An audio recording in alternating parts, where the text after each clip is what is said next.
हिंदी पंचांग के अनुसार प्रत्येक माह की चतुर्दशी तिथि के दिन मासिक शिवरात्रि का व्रत रखा जाता है और यह व्रत देवों के देव महादेव को समर्पित है। इस दिन महादेव का रुद्राभिषेक करने से जीवन में आ रही सभी कष्टों से मुक्ति मिलती है। इस दिन भगवान शिव का विधि विधान से पूजन करना चाहिए। यह पूजन सूर्यास्त के बाद रात्रि के समय करना ही शुभ माना गया है। इस दिन व्रत रखने का भी विधान है और व्रत के दौरान मासिक शिवरात्रि कथा अवश्य पढ़नी चाहिए। मासिक शिवरात्रि व्रत कथा। शिव पुराण के अनुसार प्राचीन काल में चित्रभानु नामक एक शिकारी था जो जानवरों की हत्या करके अपने परिवार को पालन पोषण करता था। उस शिकारी पर एक साहूकार का कर्ज था और लंबे समय से वह कर्ज नहीं चुका पा रहा था, जिससे क्रोधित होकर साहूकार ने शिकारी को शिवमठ में बंदी बना लिया। संयोग से उस दिन शिवरात्रि थी।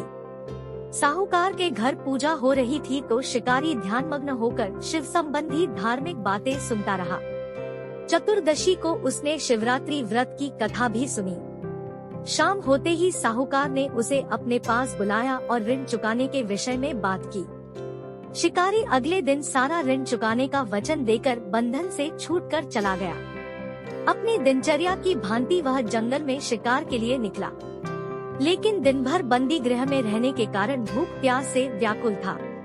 शिकार खोजता हुआ वह बहुत दूर निकल गया। जब अंधेरा हो गया तो उसने विचार किया कि रात जंगल में ही बितानी पड़ेगी। वह वन एक तालाब के किनारे एक बेल के पेड़ पर चढ़कर रात बीतने का इंतजार करने लगा। बिल्व वृक्ष के नीचे शिवलिंग था जो बिल्वपत्रों से ढका हुआ था। शिकारी को उसका पता न चला। पड़ाव बनाते समय उसने जो टहनियाँ तोड़ी वे संयोग से शिवलिंग पर गिरती चली गई। इस प्रकार दिन भर भूखे प्यासे शिकारी का व्रत भी हो गया और शिवलिंग पर बिल्वपत्र भी चढ़ गए। एक पहर रात्रि बीत जाने पर एक गर्भिणी हिरनी तालाब पर पानी पीने पहुंची। शिकारी ने धनुष पर तीर चढ़ाकर ज्यों ही प्रत्यंचा खींची। हिरनी बोली, मैं गर्भिणी हूँ और शीघ्र ही प्रसव करूँगी। तुम एक साथ दो जीवों की हत्या करोगे जो ठीक नहीं है। मैं बच्चे को जन्म देकर शीघ्र ही तुम्हारे समक्ष प्रस्तुत हो जाऊंगी, तब मार लेना। शिकारी ने प्रत्यंचा ढीली कर दी और हिरनी जंगली झाड़ियों में लुप्त हो गई। प्रत्यंचा चढ़ाने तथा ढीली करने के वक्त कुछ बिल्व पत्र अनायास ही टूटकर शिवलिंग पर गिर गए। इस प्रकार उससे अनजाने में ही प्रथम प्रहर का पूजन भी संपन्न हो गया। कुछ ही देर बाद एक और हिरनी उधर से निकली। शिकारी की प्रसन्नता का ठिकाना न रहा। समीप आने पर उसने धनुष पर बाण चढ़ाया। तब उसे देख हिरनी ने विनम्रता पूर्वक निवेदन किया, हे शिकारी, मैं थोड़ी देर पहले ऋतु से निवृत्त हुई हूँ। कामातुर विरहिणी हूँ। अपने प्रिय की खोज में भटक रही हूँ। मैं अपने पति से मिलकर शीघ्र ही तुम्हारे पास आ जाऊंगी। शिकारी ने उसे भी जाने दिया। 2 बार शिकार को खोकर उसका माथा ठनका। वह चिंता में पड़ गया। रात्रि का आखिरी पहर बीत रहा था। इस बार भी धनुष से लगकर कुछ बेलपत्र शिवलिंग पर जा गिरे तथा दूसरे प्रहर की पूजन भी संपन्न हो गई। तभी एक अन्य हिरनी अपने बच्चों के साथ उधर से निकली। शिकारी के लिए यह स्वर्णिम अवसर था। उसने धनुष पर तीर चढ़ाने में देर नहीं लगाई। वह तीर छोड़ने ही वाला था कि हिरनी बोली, हे शिकारी, मैं इन बच्चों को इनके पिता के हवाले करके लौट आऊंगी। इस समय मुझे मत मारो। शिकारी मुस्कुराया और बोला, सामने आए शिकार को छोड़ दूं, मैं ऐसा मूर्ख नहीं।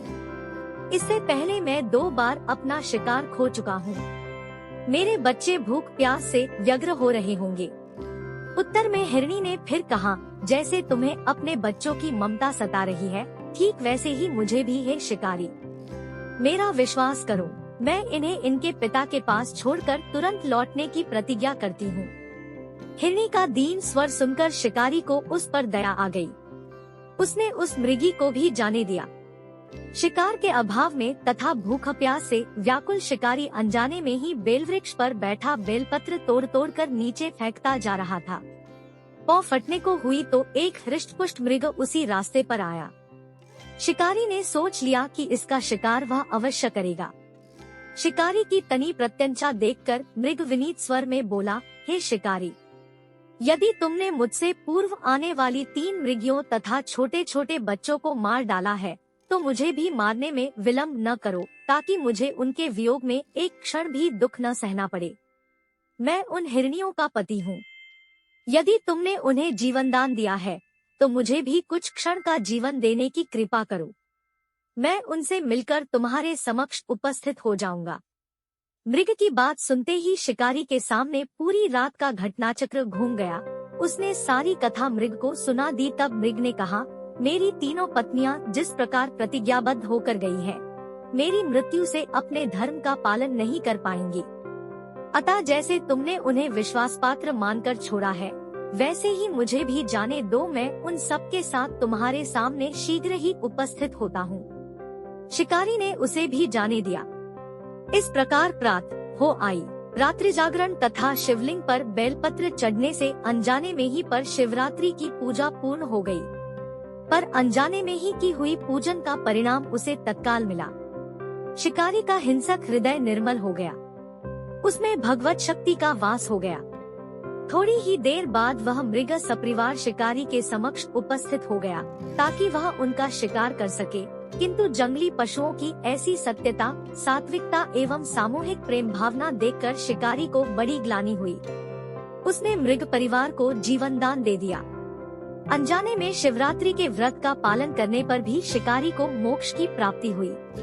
जब मृत्यु काल में यमदूत उसके जीव को ले जाने आए तो शिवगणों ने उन्हें वापस भेज दिया तथा शिकारी को शिवलोक ले गए। शिव जी की कृपा से ही अपने इस जन्म में राजा चित्रभानु अपने पिछले जन्म को याद रख पाए तथा महाशिवरात्रि के महत्व को जानकर उसका अगले जन्म में भी पालन कर पाए। मासिक शिवरात्रि के दिन मंदिर जाकर भगवान शिव का जलाभिषेक करना चाहिए। इसके साथ ही इस दिन रुद्राभिषेक करने से भी भोलेनाथ प्रसन्न होते हैं। साल 2024 में पड़ने वाले सभी मासिक शिवरात्रि की जानकारी विशेष विवरण में मिल जाएगी। आशा करते हैं ये जानकारी अच्छी लगी। धन्यवाद।